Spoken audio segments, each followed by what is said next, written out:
Good morning, good afternoon, good evening to everybody. My name is Nduimana Fabrice, and this is the EFA English Family. Ndabahaye ikaze muri ca cigwa two turiga icongereza. Hanyuma ku bantu na mpere ku mpanuro. So ushaka kwiga icongereza muhagarike kuza muraba amafilime asobanuye. Muze muraba filime zidasobanuye. I recommend you this guys this film.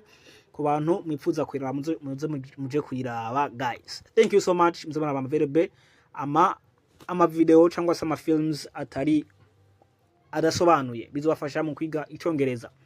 So today's lesson we have what do we have? Nimuse dufise ikigwa gishasha.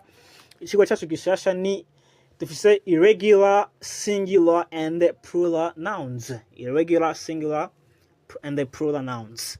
So irregular singular and the plural nouns ni amajambo adahinduka abari mu congereza. So ubu rero tugiye turabe rero amajambo menshi atari make tugiye tuyashize mu congereza ingene ahinduka tudashize ko s. So guys, let's get started. We have the first word. Ijambo rya mbere dufise ni man. Yes, man. Naponze ko aga crisel man. A man unikuvuga uni umugabo umwe. Hanyuma guys ndabibutse utore agapapuro n'ikaramu bityo kugira ngo dushobore kubandanya tujana neza.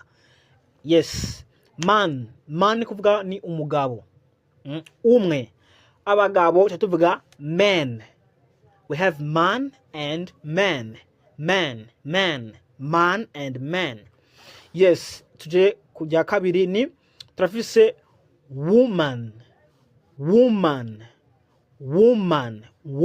ni kuvuga umugore umwe. Woman.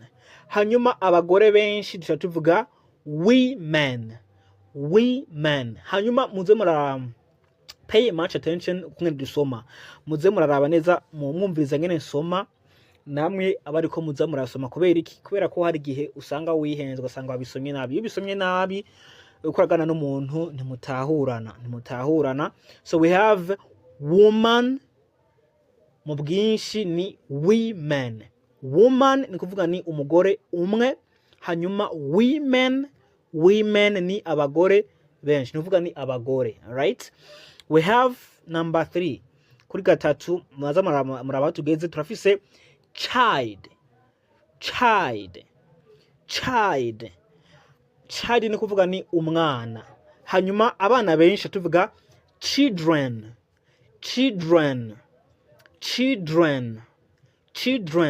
ni kuvuga ni abana, ariko child ni umwana. Guys, pay much attention on how I pronounce these words. Yes, muze muraba murumviriza ngene ngira pronounce no majambo. So we have foot ni kuvuga ni ikirenge nkuko mubibona. Ibirenge tuvuga feet. Tuvuga feet. Iyo tuvuze feet twajusha tuvuga ikindi kintu ariko turarandira ni feet. Hanyuma turafise tooth ni kuvuga ni iryinyo.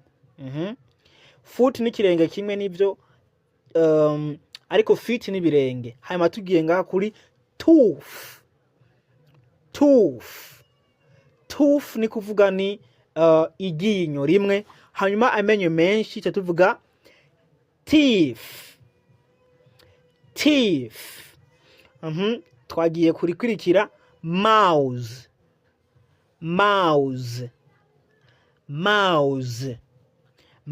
ni kuvuga ni akabeba twatubeba two tumwe twiba mu nkono. I don't know whether tumwe usanga tware nk'ibintu nko muri stock canke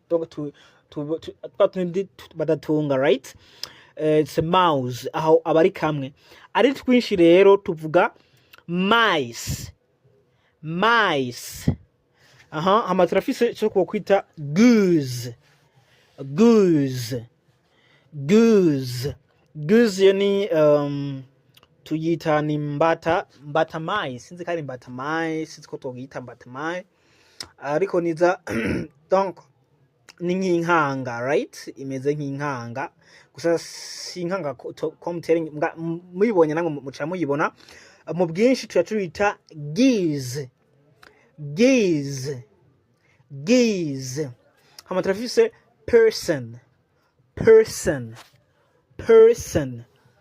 arakunda kuvuga ngo person ngo ibiki, donc dusoma person.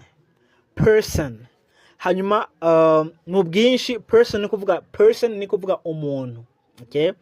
Person. Hanyuma abantu cha tuvuga people, okay? Turafise fish, okay? Fish imboga imwe, mu bwinshi tuvuga fish, kiguma ari kwa kundi nyene ni fish. Igitangaje ngaha kuri fish nuko iyo ushize ko s wongeye ko as uvuze fishes, ushatse kuvuga ubwoko bwinshi bw'imboga. Nturi kukivuga ngo imboga nyinshi, oya, ubu ushatse kuvuga ubwoko bwinshi. No mpamvu fish kiguma uko nyene. Ngaha turafise ijambo rya nyuma turafise sheep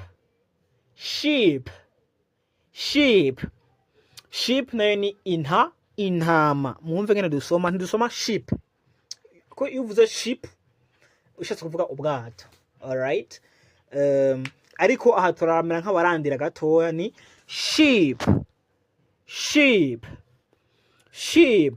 ni kuvuga ni intama, right? Hanyuma intama nyinshi nazo nyene tuzita kiguma uko nyene, tuguma dusoma kwa kundi nyene ni sheep. Ntuvuga ngo sheeps, oya, tuvuga sheep, kiguma uko nyene. So guys, I hope that you really enjoyed the lessons that I'm giving you nowadays. Rero nimwe mu ma lesson ari très important cyane. Abantu benshi barakunda kwihenda mu kuvuga mu bwinshi, ugasanga umuntu ashaka kuvuga kuri man avuze ngo mans, ashize ko s, naho kumbe iryo nikosa. Hanyuma ntibagiye kugira suivre, follow to this video, cyangwa se subscribe, share and comment, partage nyinshi. Hanyuma reka rero dusome kandi tongere dusubiremo rero dusoma kugira ngo namwe mbe familiar with the pronunciation. Let's get started again. We have man, woman, women, child, children, foot, feet, tooth, teeth, mouse, mice, goose, geese, person, people, fish, sheep. Thank you guys. See you in the next video. Thank you.